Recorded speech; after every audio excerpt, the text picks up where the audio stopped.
The title of the book, On the Edges of the City, began the story told by the pictures in the book. There is a capital city, different from what exists outside of its edges. Before the high-rise buildings, before the expressways, and before the opulence in the highbrow areas of Abuja city, there was a different life. There were a people, their ways and lifestyles, and their humble, homely habitations. The past can now only be remembered in nostalgia. Its remnants are now behind the edges of glamour, modernity, and a different lifestyle. It really represents the FCT indigenous tribal culture, and it's equally exposed the indigenous culture to the whole world. So it's really impressive because I can see all the portrait, the picture, all the events that took place are purely indigenous culture.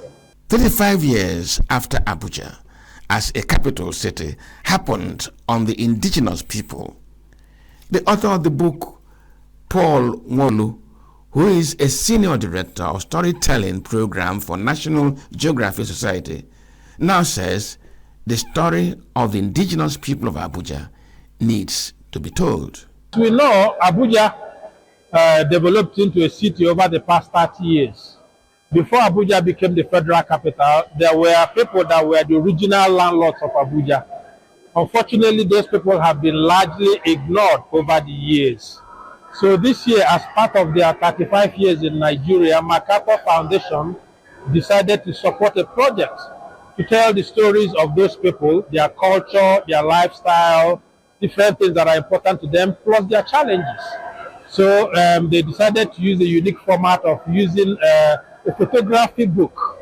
Instead of doing a documentary or writing a book, decided to do a photography book, which captured photographs of these people and use it to tell stories about them. They say a picture is worth 1,000 words. So this is the true story of these people. You know, it's not fiction. What are their culture? What are the things that are important to them? What are the challenges they have? And we captured this in images, and then we wrote very brief text. We did not want this to be an exercise book or something for people in university. So there are very minimal text to explain these pictures, but really these are visual stories. The production of the book, which was supported by MacArthur Foundation, created a memorable impression on many who were at the launch. Well, we are supporting the project, and we felt that Abuja is one place where we really don't know much about.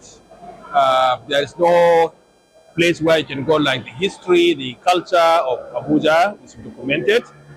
We thought that one of the ways in which we can try to preserve the language, the people and culture of Abuja is to support this photography work. And I'm happy that they were able to go to all the nooks and corners of Abuja, in the Federal Capital Territory, to look at how people are living and to capture the real image of Abuja.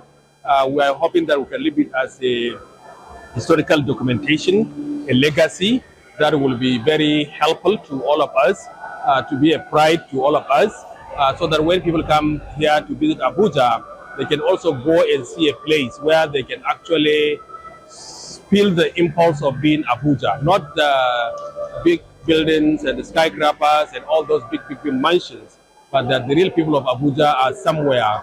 And that's why it is called the hidden edges, because these people that we are seeing are not the people that we regularly see in Abuja. Yes, it does. It depicts our culture, because some of the pictures I've seen are really things that were really happening when we were back in our shell. And the story of modern Nigeria and coming of Abuja 35 years ago as Nigeria's federal capital territory cannot be complete without a chapter on the indigenous people of the federal capital territory. And those who attended the book launch say it was an evening to reflect and acknowledge not just the contributions, but also the sacrifices of the indigenous communities of Abuja in the making of modern Nigeria.